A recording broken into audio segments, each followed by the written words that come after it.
Otro animal muy cazado por el pueblo inuit era el zorro ártico.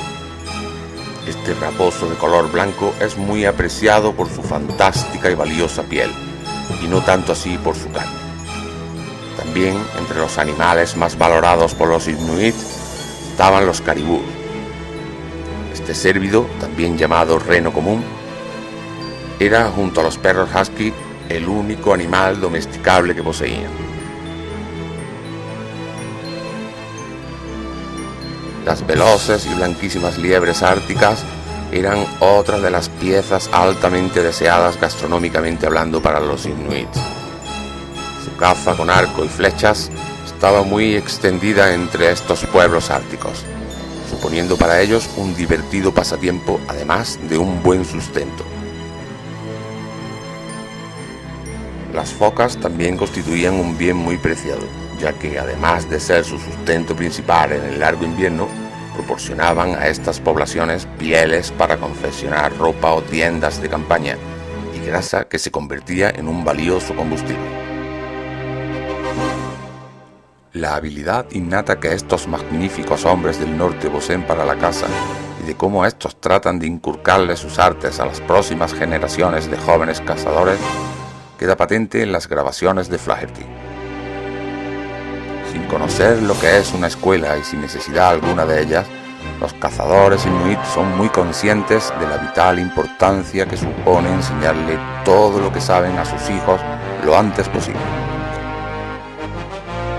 La única e imprescindible docencia que un imberbe y joven inuit precisaba en aquel entonces para su supervivencia y la de su futura familia es la que podía obtener a diario observando a sus progenitores en la lucha por la vida. Sin colegios ni libros con los que educar a su prole, el inuit, sin nadie que se lo ordene, sin leyes que se lo demanden, tiene una ancestral obligación para con sus hijos. El cazador sabe perfectamente que llegado el día de su muerte, su descendencia debe de haber alcanzado un buen nivel de conocimientos para su supervivencia, porque de no ser así, estaría condenándolos a una segura muerte por frío o inanición. Todo acto y todo hecho en la cotidiana vida del inuit es importante. Todo tiene una finalidad en la vida. Casi nada se hace sin un motivo vital, sin obtener algún resultado práctico para sus vidas. Incluso los pocos juegos que los niños inuit poseen tienen un carácter didáctico imprescindible para su futuro.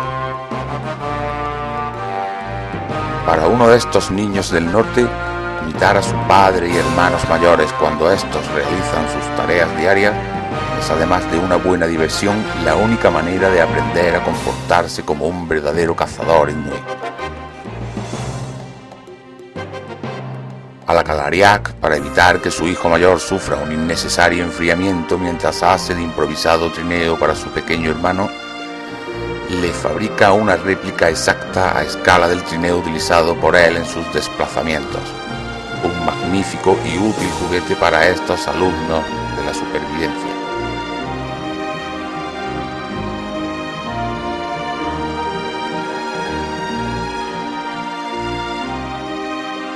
Otro divertido juguete, además de práctico y necesario, era el arco. Alakalariak posó ante la cámara mientras seleccionaba a su hijo Kwamayok en el arte del disparo de flechas. Esto entusiasmaba al infante inuit a la vez que lo formaba para ser un gran cazador el día de mañana.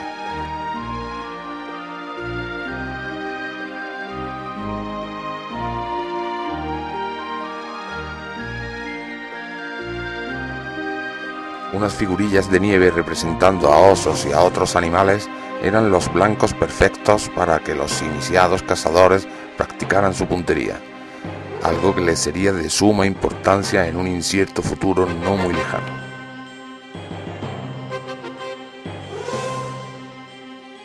Como podemos imaginar, esta práctica era demasiado exigente para las frías y desnudas manos de un pequeño. Alakalariak, que sabe perfectamente lo difícil que es manejar el arco con las manos entumecidas por el arreciante frío, calienta cariñosamente las de Kwamayok, frotándolas contra sus mejillas.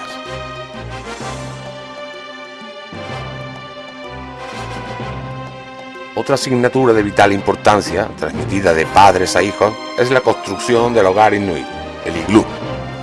Si esencial era aprender a cazar y pescar, pues no había otra forma de obtener alimentos, no lo era menos el saber refugiarse de las durísimas condiciones ambientales para no perecer de frío.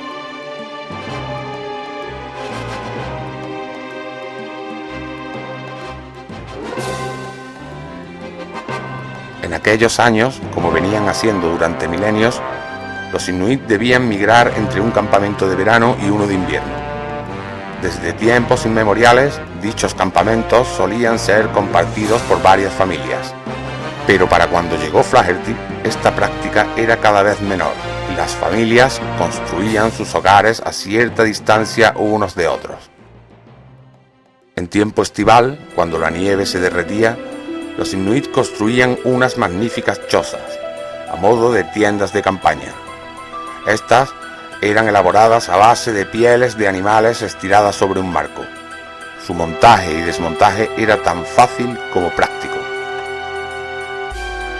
Llegados esos días en los que el mercurio comenzaba a instalarse en lo más profundo del termómetro, tenían lugar los cambios de campamento.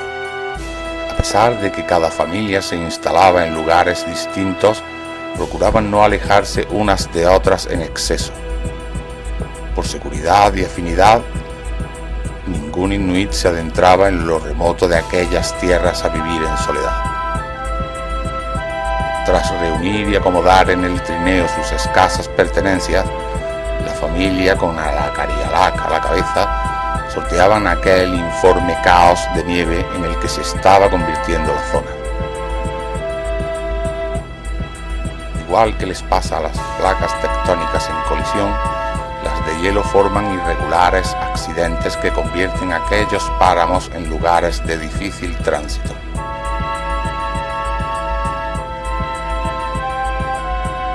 Incluso bien equipados y con un buen número de perros, Alakalariak no era capaz de avanzar más de 3 o 4 kilómetros en uno de aquellos cortos días invernales. La elección del punto exacto donde establecer su nuevo hogar debía de hacerse a conciencia.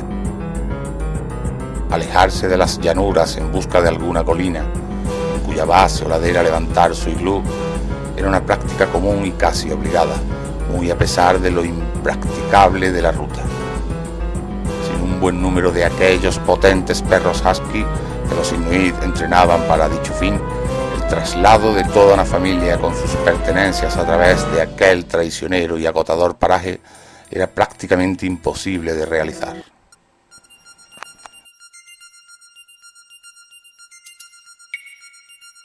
Subido en la más alta cota de los alrededores, Alakalariak iba dando instrucciones a los suyos de cuáles eran los pasos más fáciles de acometer.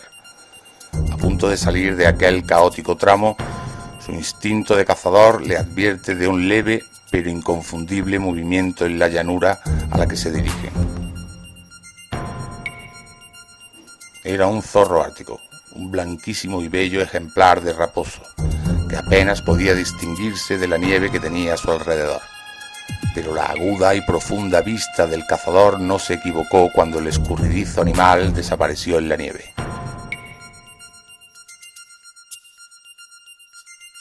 Alertado por el olor humano, se introdujo rápidamente en una oquedad de la nieve y Alakalariak lo vio. Con la postura y el sigilo propios de los felinos, nuestro protagonista fue acercándose poco a poco al orificio donde vio desaparecer al raposo.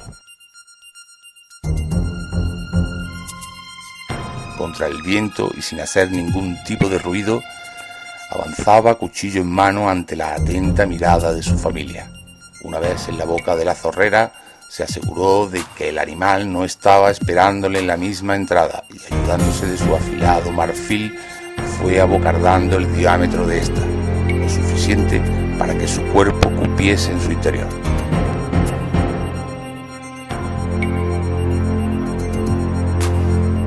Finalmente, con decisión y arrojo, introdujo su torso en la zorrera y sacó al asustado animal de su último escondite. Orgulloso de su captura, Alakalariak les mostró mostraba a su prole aquel ejemplar vivo que la sabia naturaleza había tenido bien ofrecerle.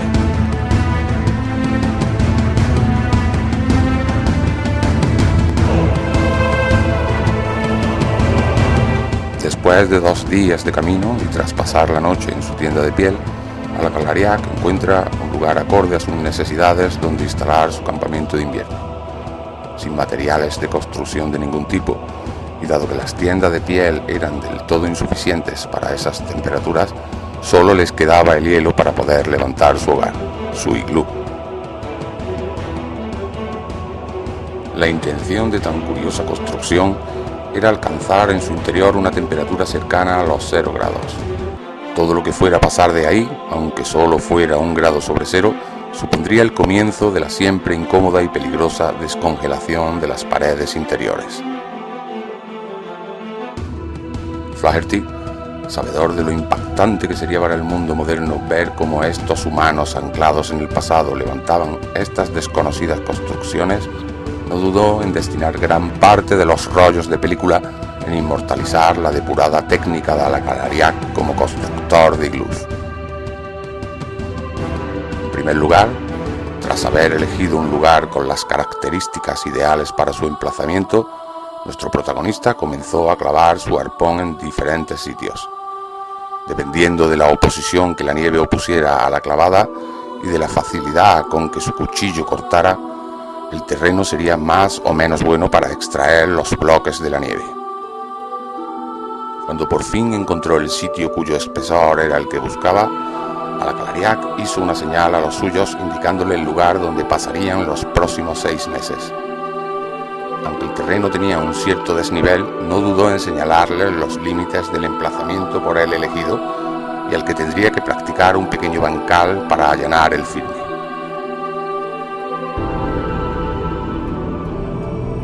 Alakalariak untó de saliva con su propia lengua el filo de su cuchillo con el fin de que se congelara, dando así una mayor efectividad a su lado cortante. Estos magníficos cuchillos, como el empleado por nuestro protagonista, estaban elaborados a partir del durísimo marfil de un colmillo de morsa y estaban muy valorados por las gentes del norte. La nieve que nuestro protagonista emplearía a la hora de alzar su hogar debía de ser lo suficientemente compacta como para poder ser cortada y colocada de manera apropiada. La mejor es aquella que ha removido el viento, porque sirve para compactar y entrelazar los bloques. El hueco que quedó en la nieve tras extraer los bloques lo usaría para la mitad inferior del refugio, es decir, el iglú es construido justo en el sitio de donde sale la nieve para la estructura. Por lo tanto, el suelo del iglú queda por debajo del nivel de la nieve del exterior.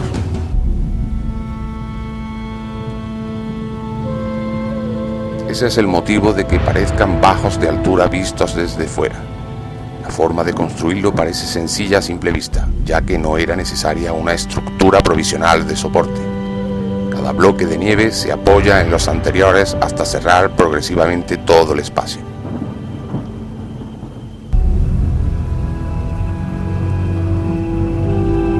La disposición de los bloques de la base era circular, colocando uno delgado en un borde y agrandando los bloques a medida que se avanzaba. Así, en espiral, se elevaba la altura de la estructura hasta cerrarla en la cúspide.